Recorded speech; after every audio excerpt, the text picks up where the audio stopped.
Indonesia tentunya. Dan film ini berjudul Perburuan. Langsung ke referensi bahwa film ini akan menceritakan tentang prajurit Indonesia yang menginginkan kemerdekaan sebelum pembacaan teks proklamasi. Dan hal ini juga diambil dari kisah nyata waktu masa-masa Indonesia sedang dijajah. Dan bagaimanakah kisahnya? Bila kalian penasaran dengan story-nya, simak video ini sampai habis dan intro. Inilah negeri kita, alamnya gelap, tiada berbintang dari derita dan derita menderita. Sampai kapankah derita ini yang kaya darah dan air mata, yang senantiasa mewarnai bumi pertiwi. Selamat datang di channel Zurafarti dan selamat menonton. Cerita diawali dengan beberapa prajurit yang sangat disegani. Mereka bernama Hardo, Dipo, Karmin, Kartiman, dan Supriyadi. Mereka terbentuk dalam organisasi yang bernama PETA, yaitu kepanjangan dari Pembela Tanah Air.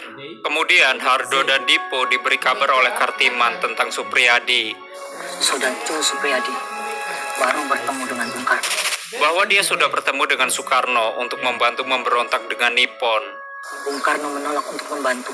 Tetapi Soekarno sendiri tidak mau membantu, sedangkan Supriyadi tetap ingin menyerang Jepang. Lalu Hardo, Dipo, Karmin, Kartiman, dan beberapa prajurit juga ingin menyerang Jepang dan mengambil daerah mereka dari kekuasaan Jepang. Jepang sendiri mempunyai prajurit yang bernama Nippon, sedangkan Hardo mempunyai kekasih yang bernama Ningsih. Ningsih merupakan anak dari seorang lurah, namun Ningsih juga berprofesi sebagai guru di desanya. Paginya ketika Hardo dan rombongannya ingin menyerang, ada teman mereka yang bernama Karmin. Tenaga dan senjata kita tidak cukup menguasai Raiden. Namun di sini Karmin tidak yakin dengan apa yang mereka lakukan, yang kemudian Karmin tidak ikut berperang. Dan akhirnya ketika mereka sedang dalam perjalanan untuk menyerang Nippon, mereka diserang oleh prajurit Nippon dengan jumlah yang cukup banyak. Karena rombongan Hardo terlalu sedikit, mereka memutuskan untuk mundur dari peperangan itu. Begitupun dengan pasukan Supriyadi yang kalah dalam peperangan di Blitar. Dan prajuritnya dibawa oleh prajurit Nippon karena Jepang ingin mempercepat proses kemerdekaan Indonesia. Tapi sayangnya tidak bersama Supriyadi. Kemudian Hardo dan prajuritnya mencari tempat untuk bersembunyi agar tidak tertangkap oleh prajurit Nippon. Mereka bersembunyi di sebuah gua. Lalu Dipo, Karmin, dan prajurit yang lain meninggalkan Hardo sendirian di gua itu. Di gua itu Hardo seperti stres dengan keadaannya karena diburu oleh prajurit Nippon dan Hardo juga ditinggal teman-temannya. Sedangkan orang tua Hardo sangat kehilangan Hardo. Dan tak lama ibu Hardo meninggal karena sakit. Bahkan bapaknya Hardo juga mencari Hardo tapi tidak menemui Hardo. Hardo sendiri sudah cukup lama menghilang sampai rambutnya panjang dan tumbuh jenggot. Kemudian Hardo berjalan menyusuri kebun jagung dan mengingat kekasihnya Ningsih. Apakah yang kau pikirkan tentang Ibu Pertiwi? Adalah tanah yang harus dibela. Hijaunya dedaunan, gunung sebagai sandara, dan langit sebagai naungan kita bersama. Adalah Ibu Pertiwi, sang pengasuh yang membesarkan kita semua. Di tempat tersebut ada bapaknya Ningsih yang melihat Hardo. Bapaknya Ningsih ingin mengajaknya pulang namun Hardo menolaknya. Kemudian Hardo melihat pondok di tengah kebun jagung. Lalu dia beristirahat di pondok itu. Di tempat tersebut ada pemilik kebun dan pondok yang ternyata itu adalah bapaknya Hardo. Namun anehnya mereka berdua tidak saling kenal. Tapi menurut bapaknya Hardo, orang yang beristirahat itu adalah Hardo anaknya. Dia paham dengan suara Hardo. Lalu bapaknya Hardo menceritakan tentang istrinya yang meninggal dan anaknya yang telah lama pergi. Karena anaknya diburu oleh prajurit Nippon. Namun sialnya ternyata keberadaan Hardo ada yang mengetahui. Lalu ada yang melaporkannya kepada pimpinan Nippon. Dan di situ juga ada Karmin. Lalu kenapa Karmin di situ? Nanti kalian pasti akan mengerti kenapa Karmin bersama prajurit Nippon.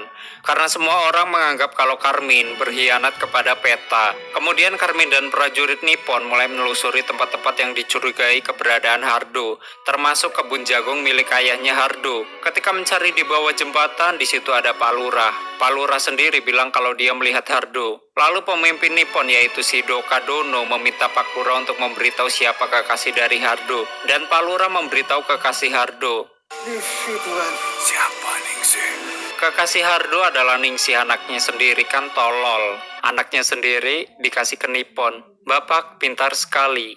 Mendengar hal itu, si Dono menyuruh Karmin untuk menangkap Ningsih. Di saat itu, Palura meminta tolong kepada Karmin untuk menolongnya. Tapi Karmin juga bingung bagaimana menolongnya. Karena ini ulah Palura sendiri yang melaporkan keberadaan Hardo dan Ningsih. Dan di saat yang sama, prajurit itu mendatangi kebun jagung milik ayahnya Hardo. Namun Hardo sudah terlebih dahulu pergi. Lalu prajurit itu tetap memburu Hardo dan membaca jejak yang ditinggalkan Hardo. Dan di sisi lain, ternyata Kartiman tertangkap oleh prajurit Nippon.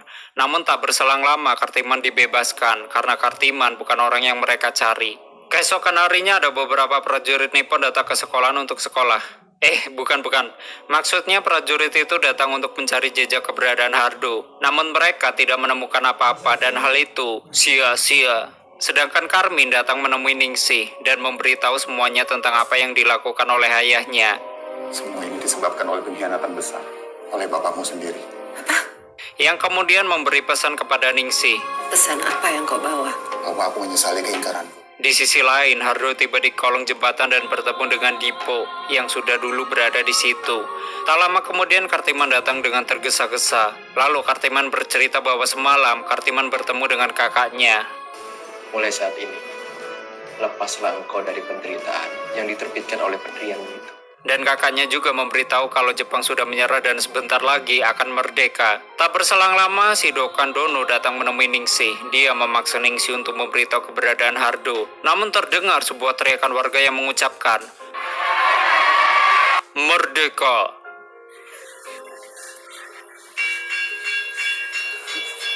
Di waktu yang sama, Hardo, Dipo, dan Kartiman mendengar sebuah lonceng yang menandakan prajurit Nippon akan datang. Lalu Hardo, Dipo, dan Kartiman segera pergi dari tempat itu. Namun sialnya, mereka tertangkap oleh prajurit Nippon. Prajurit Nippon membawa Hardo, Dipo, dan Kartiman ke rumah Ningsih. Dan di saat itu juga Soekarno dan Hatta sudah memproklamasikan kemerdekaan karena Jepang sudah menyerah dengan sekutu. Soekarno-Hatta sudah memproklamirkan kemerdekaan.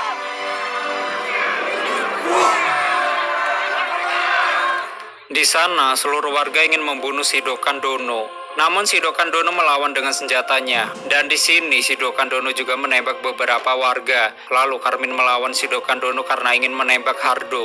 Yang pada akhirnya Dipo membunuh si Dono dengan katana yang dibawa si Dono. Bahkan Dipo juga ingin membunuh Karmin karena menurut dia, Karmin berkhianat. Namun hal itu dihalangi oleh Hardo sehingga Dipo tidak jadi membunuh Karmin. Sedangkan Ningsih tanpa sengaja tertembak pada saat Karmin melawan si Dono.